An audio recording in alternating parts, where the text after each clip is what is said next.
वो भेड़िया मानव तेजी से भाग रहा था और काव्या अपनी कार से उसका पीछा कर रही थी। देखते ही देखते वो भेड़िया मानव काव्या की नजरों से ओझल हो जाता है। काव्या अपनी कार की स्पीड बढ़ाते हुए उसे खोजने लग जाती है। इस तरफ पुलिस रात के समय शहर में हर तरफ पेट्रोलिंग कर रही थी। अद्वैत पर भेड़िया पूरी तरह से हावी था। वो अपने शिकार की तलाश कर रहा था। आगे जाकर वो भेड़िया पुलिस की जीप से टकराता है। ऐसी जोरदार हुई टक्कर के कारण पुलिस की जीप वहीं रुक जाती है। पुलिस वाले जीप से नीचे उतरकर देखते हैं कि वो किससे टकराए थे। वो लोग टॉर्च की रोशनी में इधर उधर देख ही रहे थे कि तभी वो भेड़िया पीछे से एक पुलिस वाले पर हमला करते हुए उसकी पीठ का हिस्सा फाड़ देता है और अपने नुकीले दांत उसकी गर्दन में गड़ाकर उसे नोच डालता है। वो पुलिस वाला काफी ज्यादा जख्मी हो गया था और मरने की कगार पर था। दूसरा पुलिस वाला उस पर निशाना लगाकर गोलियां चलाता है, लेकिन वो गोलियां उस भेड़िए पर बेअसर साबित हो रही थी। पुलिस वाला उस पर एक के बाद एक कई गोलियां चलाता है। गोलियां उसे जख्मी तो कर रही थी, पर इन सबका कोई मतलब नहीं था। उस भेड़िए को मारना इतना आसान नहीं था। वो भेड़िया मानव अपने पैने नाखूनों से उसकी गर्दन धड़ से अलग कर देता है। उसका सिर दूर जाकर गिरता है और उसका धड़ किसी बेजान चीज की तरह धड़ाम से नीचे गिर जाता है। भेड़िया मानव अपने अगले शिकार के लिए आगे बढ़ जाता है। इस दौरान वो पहला पुलिस वाला अपना बचा कुचा दम जुटाकर जीप तक पहुंचता है और उनकी जीप में लगे वायरलेस से कंट्रोल रूम में खबर करके अपना दम तोड़ देता है। कंट्रोल रूम से खबर केलकर को मिल चुकी थी और वो घटना स्थल पर पहुंचने के लिए निकल जाता है। इस तरफ काव्या अद्वैत को ढूंढते ढूंढते उस जगह पर पहुंच गई थी जहां उस भेड़िए ने उन दोनों पुलिस वालों को मार दिया था। वो समझ गई थी कि ये उसी जानवर का काम है। काव्या वहां से अद्वैत को ढूंढने के लिए आगे बढ़ जाती है। थोड़ी देर में केलकर भी वहां अपनी टीम के साथ पहुंचता है और उसे वहां उन दो पुलिस वालों की लाशें मिलती है। वो वायरलेस पर आगे की टीम को खबर करके उन्हें अलर्ट रहने के लिए कहता है। रात भर पुलिस शहर में हर जगह और चप्पे चप्पे पर उस साइको किलर को ढूंढ रही थी। इधर काव्या ने भी अद्वैत को हर मुमकिन जगह ढूंढने की कोशिश की। थोड़ी देर में सुबह हो जाती है। अद्वैत एक गार्डन के पास खून से सनी हुई हालत में बेहोश पड़ा हुआ था। सुबह मॉर्निंग वॉक पर आने जाने वाले लोग उसे देख रहे थे। उसे ऐसी हालत में देखकर लोगों को उस पर शक हुआ और उन्होंने तुरंत ही पुलिस को बुला लिया। पुलिस मौके पर पहुंचने ही वाली थी कि तभी अद्वैत को होश आ जाता है। वो अपने आसपास देखता है। अब तक वहां काफी भीड़ जमा हो गई थी। तभी थोड़ी देर में पुलिस आ जाती है। उन्हें देखकर अद्वैत भागने की नाकाम कोशिश करता है, लेकिन पुलिस उसे पकड़ लेती है। पुलिस अद्वैत को पकड़कर हाई सिक्योरिटी के साथ उसे पुलिस स्टेशन ले जाती है। अब तक पूरे शहर में न्यूज़ फैल चुकी थी कि वो साइको किलर पकड़ा गया है। इधर काव्या को भी पता चल चुका था कि अद्वैत को पुलिस ने अरेस्ट कर लिया है। वो तुरंत डॉक्टर प्रधान को फोन लगाती है। डॉक्टर प्रधान उसे दिलासा देते हुए कहते हैं, हिम्मत रखो काव्या, मैं वकील साहब को लेकर पहुंच रहा हूँ। डॉक्टर प्रधान और काव्या वकील को लेकर पुलिस स्टेशन पहुंचते हैं, लेकिन सिक्योरिटी रीजन की वजह से अद्वैत को एक गुप्त जगह पर शिफ्ट कर दिया गया था। वे लोग अद्वैत से मिलने की इजाज़त मांगते हैं, लेकिन किसी को भी उससे मिलने की इजाज़त नहीं थी। उन्हें बताया जाता है कि जब तक मजिस्ट्रेट के सामने उसकी पेशी नहीं हो जाती, तब तक उसे किसी को मिलने नहीं दिया जाएगा। पुलिस काव्या और डॉक्टर प्रधान को अद्वैत से नहीं मिलने देती। दूसरे दिन अद्वैत को मजिस्ट्रेट के सामने पेश किया जाता है और उस पर मुकदमा चलाया जाता है। केस की सारी बारीकियों को देखकर, सुनकर और समझकर मजिस्ट्रेट इस निष्कर्ष पर पहुंचते हैं कि ये आदमी मानसिक रूप से बीमार है, इसीलिए केस की जांच पूरी होने तक इसे मेंटल असाइलम शिफ्ट कर दिया जाए। अद्वैत को कड़ी सिक्योरिटी के साथ मेंटल असाइलम में शिफ्ट कर दिया जाता है। काव्या और डॉक्टर प्रधान असाइलम पहुंचते हैं। काव्या अद्वैत को ऐसी हालत में देखकर बहुत दुखी हो जाती है। उसकी आंखों से आंसू बहने लगते हैं। डॉक्टर प्रधान हैरान होते हुए पूछते हैं, अद्वैत ये सब हो क्या रहा है? क्या सच में शहर में हो रहे खून में तुम्हारा हाथ है? अद्वैत की आंखों में आंसू थे। वो काफी तनाव में था। वो अपनी बात समझाते हुए कहता है, अंकल, काव्या, आप दोनों प्लीज मेरा यकीन कीजिए। ये सब क्या चल रहा है मेरी कुछ समझ में नहीं आ रहा। जब से मैं पंचगिरी से लौटा हूँ तब से मेरी जिंदगी में कुछ अजीब घटनाएं हो रही है। जब भी मैं आसमान में पूरे चांद को देखता हूँ, मेरा अपने शरीर पर से नियंत्रण खोने लगता है। मैं किसी आदमखोर जानवर में बदलने लगता हूँ। मुझ पर एक पागलपन सवार हो जाता है और मुझे पता नहीं होता कि उस वक्त मैं कहाँ होता हूँ और क्या चल रहा है। जब मुझे होश आता है तब मैं देखता हूँ कि मैं खून में लथपथ हूँ और मेरे कपड़े फटे हुए हैं। मुझे बस पिछली रात की कुछ धुंधली तस्वीरें याद रहती हैं। मैंने जब इंटरनेट पर इसके बारे में रिसर्च किया तब मुझे पता चला कि ये एक लाइकेंथ्रोप नामक बीमारी है जो पूरे चांद की मौजूदगी में इंसान को किसी भेड़िए में बदल देती है और वो भेड़िया चांद के प्रभाव में शिकार करता है। अद्वैत की बातें सुनकर डॉक्टर प्रधान और काव्या चौंक जाते हैं। उन्हें कुछ समझ में नहीं आ रहा था। काव्या अद्वैत को हौसला देते हुए कहती है, ये जो कुछ भी हो रहा है उसका पंचगिरी में उस रात हुए हादसे से कोई ना कोई संबंध तो जरूर है। तुम फिक्र मत करो अद्वैत, मैं इन सब बातों का पता लगा कर रहूंगी और तुम्हें यहाँ से सही सलामत और जल्दी छुड़ा कर रहूंगी। बस तुम हौसला रखो, मैं तुम्हें कुछ नहीं होने दूंगी।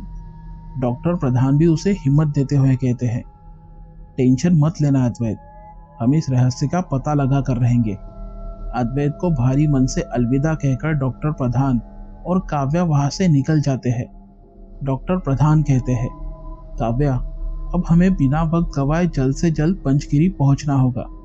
वहीं जाकर हमें सच का पता चलेगा। अब तक आहूजा को इस बात की खबर मिल चुकी थी कि वो साइको किलर अद्वैत ही है जिसने उसके छोटे भाई को मार डाला। ये बात सुनकर वो आग बबूला हो जाता है और बदले की भावना से अद्वैत से मिलने जाता है। आहूजा असाइलम पहुंचकर अद्वैत से मिलता है। आहूजा को देखकर अद्वैत चौंक जाता है। असाइलम का गार्ड अद्वैत के कमरे का दरवाजा खोल देता है और आहूजा कमरे के अंदर आ जाता है। अद्वैत हैरान होते हुए कहता है, तुम मुझसे यहां मिलने तो नहीं आए हो? आहूजा गुस्से से लाल होकर कहता है, ठीक सोचा तुमने अद्वैत, मैं यहां तुम्हारी खबर पूछने नहीं बल्कि तुम्हारी खबर लेने आया हूं। तुम्हारी वजह से मेरे हाथ से करोड़ों का कॉन्ट्रैक्ट चला गया, पर मैं चुप रहा। लेकिन मेरे भाई को मारकर तुमने बहुत बड़ी गलती कर दी है।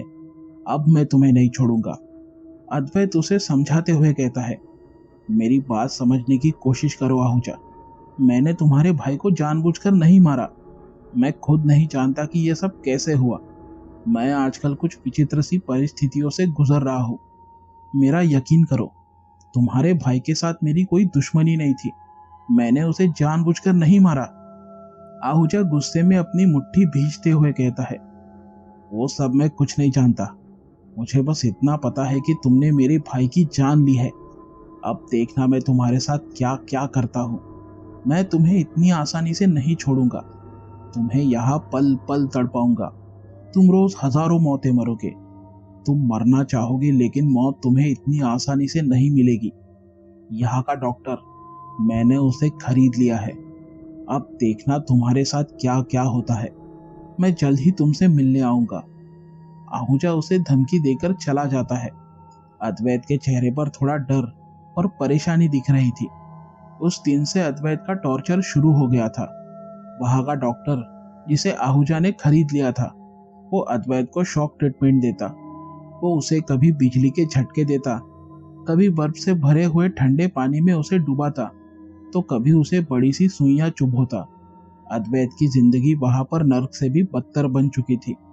अद्वैत हमेशा उस डॉक्टर से विनती करता कि वो उसे बख्श दे, लेकिन उस डॉक्टर का दिल जरा भी नहीं पसीजा।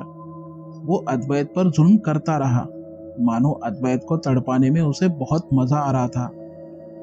इस वक्त तक काव्या और डॉक्टर प्रधान पंचगिरी पहुंच चुके थे, लेकिन उनकी समझ में नहीं आ रहा था कि शुरुआत कहां से की जाए, किससे मिले और कौन उन्हें इसके बारे में सटीक जानकारी दे सकता है।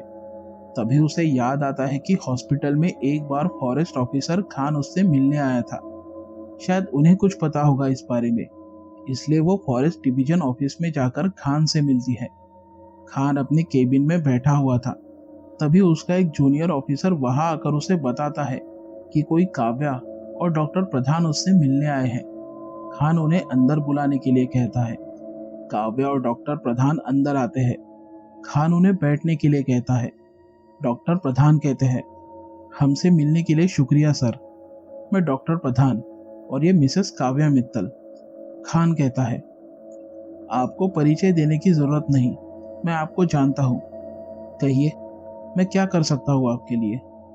काव्या बिना वक्त गवाए झट से कहती है, आपको याद ही होगा कि 24 दिसंबर की रात जब रिजॉर्ट में मेरे पति अद्वैत पर हमला हुआ था और जिस जानवर ने उन पर हमला किया था वो कोई भेड़िया मानव था। क्या आप उनके बारे में कुछ बता सकते हैं? खान अपनी कुर्सी पर अपनी पीठ टिकाए बैठा था। वो आगे आकर टेबल पर अपने दोनों हाथ रखते हुए कहता है, इसके बारे में मेरे पास कोई ठोस जानकारी तो नहीं है, लेकिन यहाँ के लोकल लोगों का कहना है कि जिस जानवर ने आपके पति के ऊपर हमला किया था वो एक शापित भेड़िया मानव है जो हर पूर्णिमा की रात शिकार करता है। काव्या बड़ी उत्सुकता पूर्वक पूछती है, क्या आप और कुछ बता सकते हैं कि कौन था वो भेड़िया मानव? क्या शाप मिला था उसे और किसने दिया था उसे वो शाप? काव्या ने एक के बाद एक सवालों की झड़ियां लगा दी थी। खान काव्या को शांत करते हुए कहता है, रिलैक्स मिसेस मित्तल, इसके बारे में मैं कुछ नहीं जानता। हाँ, यहाँ भीमा नाम का एक टूरिस्ट गाइड था जो उसी दिन मारा गया था। हमले के दूसरे दिन मैं उसकी पत्नी कालिंदी से मिला था। मैं आपको उसका पता देता हूँ, आप उनसे जाकर मिलिए, शायद वो कोई आपकी मदद कर सके। खान उन्हें कालिंदी का पता देता है। काव्या और डॉक्टर प्रधान तुरंत ही कालिंदी से मिलने पहुंचते हैं। काव्या और डॉक्टर प्रधान कालिंदी के घर पहुंचते हैं। वो देखते हैं कि कालिंदी के घर का दरवाजा बंद है। डॉक्टर प्रधान कालिंदी के घर का दरवाजा खटखटाते हैं। कालिंदी दरवाजा खोलती है और अपने सामने काव्या और डॉक्टर प्रधान को देखती है। काव्या अपना परिचय देते हुए कहती है, जी मेरा नाम काव्या मित्तल है और ये डॉक्टर प्रधान है। कालिंदी उन्हें अंदर बुलाती है और कहती है, मैं जानती हूँ आप कौन हैं और ये भी जानती हूँ कि आप एक ना एक दिन मुझसे जरूर मिलने आएंगी। काव्या और डॉक्टर प्रधान एक दूसरे की ओर देखते हैं। वे दोनों कुछ समझ नहीं पा रहे थे।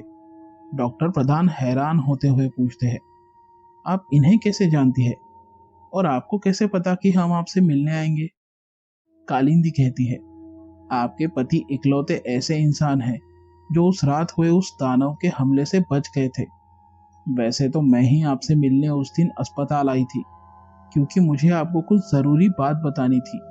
मेरे पति भीमा का शव भी उसी अस्पताल में लाया गया था, लेकिन आपके पति मौत से जूझ रहे थे, इसलिए वहां से चले जाना ही मैंने ठीक समझा। काव्या के अंदर कई सवाल थे। वो बिना देर किए पूछती है, आप मुझसे क्यों मिलना चाहती थी और क्या बताना चाहती थी?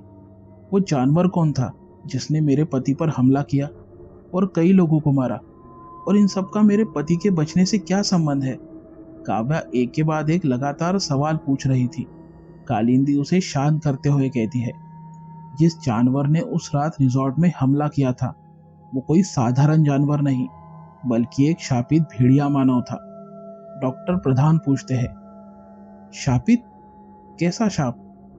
कालिंदी उदास होकर एक लंबी आह भरते हुए कहती है, वो शाप जो मेरे भाई और पति को निगल गया, वही शाप जो सदियों से पंचगिरी की इन वादियों में छुपा हुआ था, कैद था। लेकिन कुछ लालची इंसानों ने सालों पहले तरक्की के नाम पर यहाँ के जंगल काटे, वहां पर आलीशान फार्म हाउस और रिजॉर्ट बनाए।